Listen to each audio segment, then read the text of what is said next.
Joe Biden had two missions for his trip to Europe.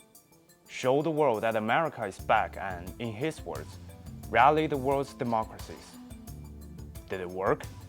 I'd say a very shaky yes. After the political earthquake known as Donald Trump, European leaders were more than eager to welcome what they believed to be a steady US president. And there were results to show for it. A new West seems to be emerging. As widely expected, G7 and NATO put out strong statements to take on China. There's a vaccine commitment and an international infrastructure project. So what's the shaky part? Well, these are all quicksand. Europe's attitude towards the US is very different from the last time Biden went there as an elected official.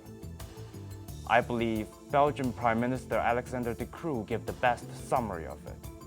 Trump stripped Europe of its naivete. The idea that you could always count on the United States, that idea is gone. He said Europe is more self-aware and treats the transatlantic cooperation as Plan A, while being mindful that Europe cannot expect that the United States will always be a partner. In short, Europe didn't like Trump and doesn't want to see another Trump-like US president. Biden is treating this like a diplomatic problem. However, it's as much a domestic one, if not more so. Europe or the world will only believe America is back if they believe Trump, and Trumpism will never be back. And that picture is not rosy. Lindsey Graham, a Republican senator from South Carolina, described Biden's meeting with the UK Prime Minister Boris Johnson as fluff and happy talk. Then he simply said, "I miss Trump." You can already see the backlash. People are questioning on social media why Americans' tax dollars are being used to buy vaccines for people in other countries, why they are being used to build roads for others, why America isn't using the money to solve its own problems. One Twitter user called Biden's policies America last. These are the kinds of questions and sentiments that got Trump elected. They will get Trump 2.0 into office if not addressed properly. And Biden himself isn't helping. People have this illusion that he is a more traditional president, so he could be a unifier. But he isn't doing much unifying. According to 538, his approval rating among Republicans is somewhere between 10 to 20%.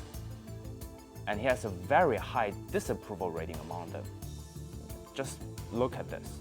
This is the average of opposing parties' attitudes toward the incumbent. In the strongly disapproved column, Trump sits at 72%, not exactly surprising, but Biden is only 10% points better than him. His rating is far worse than what Bush and Obama received. You see, politics in America remains polarized. Biden won in 2020, but there's no guarantee he will win in 2024. The multilateralism that Europe is seeing now could just be a respite. And Europe is aware.